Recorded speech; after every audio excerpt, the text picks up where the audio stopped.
యజుర్వేదము 25వ అధ్యాయం 28వ మంత్రం. ఇందులో విషయము యజ్ఞము వలన వర్షము. ఇది పరమాత్మ యజ్ఞం వలన వర్షం కురుస్తుందని ఈ మంత్రంలో ఇస్తున్నారు.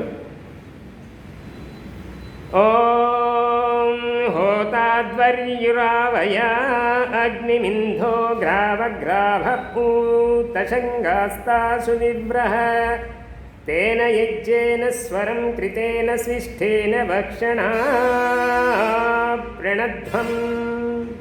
ఇది మంత్రం. ఇందులో ప్రతి పదము యొక్క అర్థము పదార్థము. హోత అంటే అగ్నిలో ఆహుతులను వసంగువాడు. అధ్వర్యు యజ్ఞంలో చీమలు పురుగులు తదితర జీవులు పడకుండా అహింసా యజ్ఞం జరిగినట్లు చూచు పురోహితుడు అధ్వర్యు. ఆవయాహ చక్కగా ఆహుతులను అనర్చువాడు. అగ్నిమింధ అగ్నిని ప్రదీప్తమనర్చువాడు.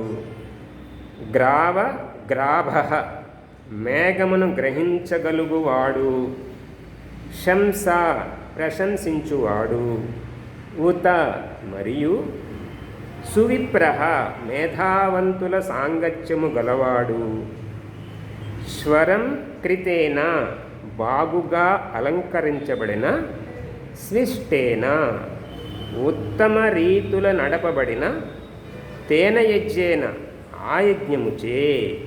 వక్షణాహ నదులు చెరువులు మున్నగునవి నిండునట్లు.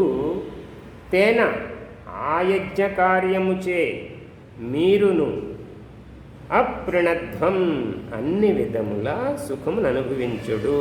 ఇది ఈ మంత్రం యొక్క ప్రతి పదార్థము మంత్రం. ఇప్పుడు దీని భావార్థము.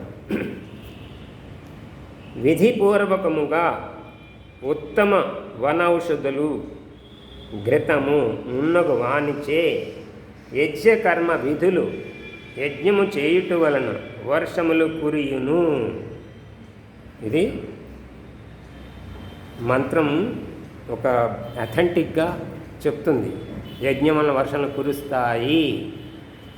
దానిని చేసి రుజువు చేసుకోవాల్సిన బాధ్యత మనది, మానవులది. వాపి కూప తటాకములన్నీ నిండి ప్రజలకు సుఖము కలిగించును. ఆ నీటి ప్రవాహాల వలన ఏమవుతాయి? వాపి కూప తటాకలంటే నదులు, నూతులు, బావులు, సరస్సులు ఇవన్నీ కూడా నిండి ఆ జలం చేత ప్రజలు సుఖపడతారు. ఇది విషయం. ఇందులో యజ్ఞం చేసే చోట ఎవరెవరు ఉంటారు, వారి వారి విధులు ఏంటనేది చక్కగా మంత్రంలో ఇచ్చారు. అక్కడ హోత ఉంటాడు. హోత అంటే ఆహుతులు వసంగేవాళ్ళు. ఆహుతులు అంటే అగ్నిలో ఔషధులు అన్నారు ఇందాక. వనౌషధులు అంటే ఈ వనాల్లో ఉండేటటువంటి ఔషధ గుణం కలిగినటువంటి చెట్ల ఆకులు, పువ్వులు, బెరళ్ళు, వేర్లు, పుష్పాలు ఇవన్నీ కూడా వీటితోనే మనం ఇప్పుడు ఔషధాలు తయారు చేసి అమ్ముతున్నారు మార్కెట్లో. మూల పదార్థాలు అవే. వాటిని తెచ్చుకొని అది కూడా ఆహుతులు వేస్తారు. తర్వాత నెయ్యి అంటే అది కూడా ఆవు నెయ్యి శ్రేష్టమైనది. ఆవు నెయ్యి అంటే సర్పి. ఆ ఆవు నెయ్యి అగ్నిలో వేయటం వలన వచ్చేట వాయువు మనకిప్పుడు సూక్ష్మ క్రిములని చంపడానికి వీళ్ళు రైతులు వాడుతుంటారు. అది ఏమంటారు, పెస్టిసైడ్స్. ఇవి అందులో ఏవైతే ఉన్నాయో అవన్నీ కూడా ఇందులో ఈ నెయ్యి అందులో వేయడం వచ్చే వాయువుల్లో అది ఉంది. క్రిమి సంహారక గుణము ఉంది. అది ఒకటి. తర్వాత అతను ఆహుతులు ఇచ్చేవాడు. ఇంకొక ఆయన ఎవరు? అధ్వర్యు అంటేనే హింసారహితము అనే అర్థం దానికి. యజ్ఞం చేసినప్పుడు అక్కడికి ఆ కాంతికి కొన్ని కీటకాలు కూడా ఎగురొచ్చి అందులో పడిపోయే అవకాశం ఉంది. అది రాకుండా చూసుకోవాలి. చుట్టూ కిందన ఉన్నటువంటి భూమి నుంచి చీమలు పురుగులు లాంటివి కూడా వచ్చేసి అగ్నిలో పడిపోతాయి. కాబట్టి చుట్టూ మనం జల ప్రసేచనం అనేది ఒక పద్ధతి పెట్టారు మహర్షి దయానంద సరస్వతి స్వామి వారు. చుట్టూ నీటిని పోస్తాం. నీటి పోస్తే నీటిని దాటి వెళ్ళలేవు. కాబట్టి హింసను అదుపు చేస్తే అక్కడ విధి ఎవరి అధ్వర్యుడి పని, ఆయన పని.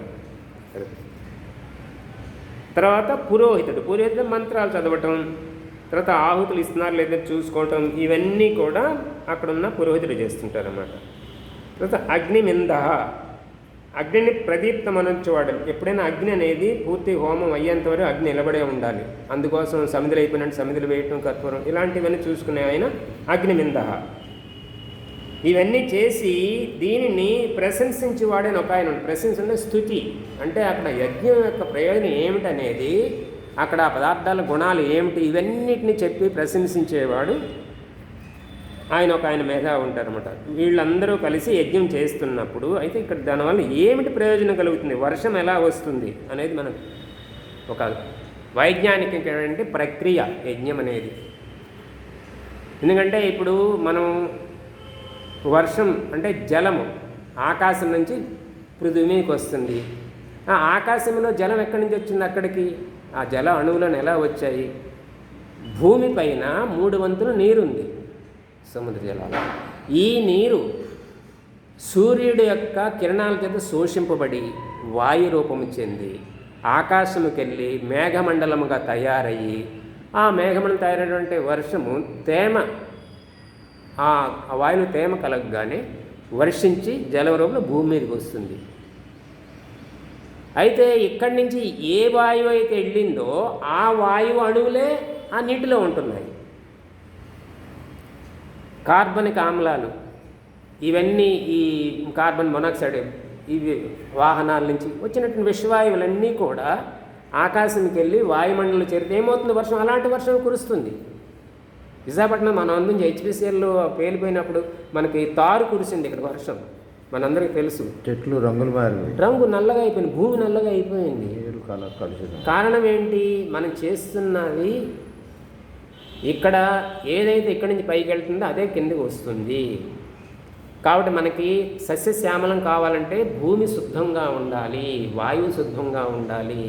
దానికోసం యజ్ఞం అనే ప్రక్రియ ద్వారా ఏం చేస్తున్నాను, వాయువుని శుద్ధి చేసి ఆ వాయువుని పైకి పంపించి ఔషధ గుణం అన్నది, తర్వాత ఇంకొకటి ఏంటి పుష్టికారకమైనది, ఇంకొకటి ఏంటి తీపి పదార్థాలు, ఇంకొకటి ఔషధ గుణం అన్ని, ఇన్ని రకాల పదార్థాలను పైకి పంపిస్తున్నాము. పంపించినప్పుడు అది అలాంటి వర్షం కురిస్తే అది సుఖం ఇస్తుంది. ఒకటి.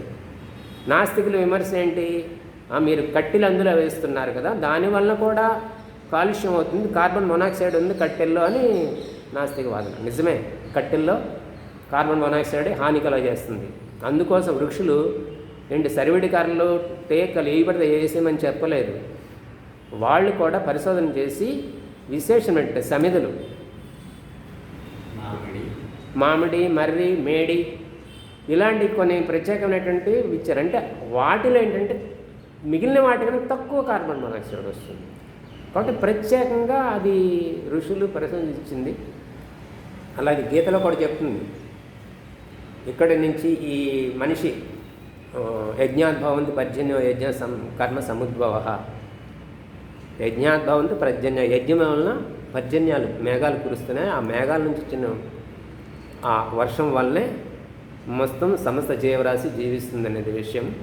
కాబట్టి యజ్ఞము ఎవరు చేయాలంటే ఎవరి వలన జీవన విధానాన్ని కాలుష్యం అవుతుందో వాళ్ళు యజ్ఞం చేయాలి. ఎందుకంటే మనము మన